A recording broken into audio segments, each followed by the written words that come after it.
When 4 years ago we met to inaugurate a president, we of the Republic sensed the truth that democratic government has the innate capacity to protect its people against disasters once considered inevitable, to solve problems once considered unsolvable. We would not admit that we could not find a way to master economic epidemics, just as, after centuries of fatalistic suffering, we found a way to master epidemics of disease. We refuse to leave the problems of our common welfare to be solved by the winds of chance and the hurricanes of disaster.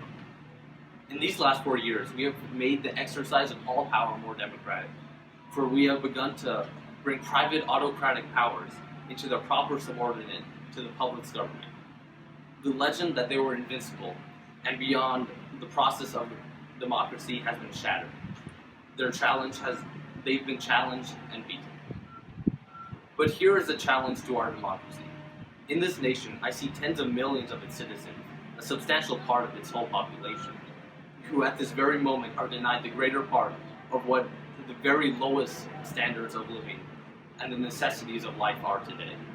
I see millions of families trying to live on incomes so meager that the pall of the family disaster hangs over them day by day.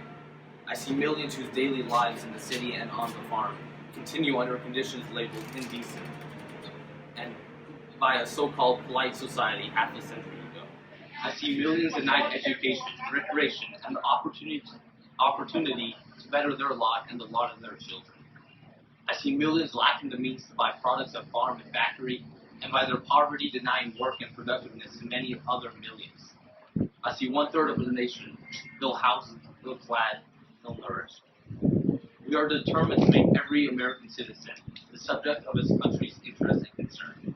We will never regret any faithful, law-abiding group within our borders as superfluous. The test of our progress is not whether we add more to the abundance of those who have much, it's whether we provide enough for those who have too little.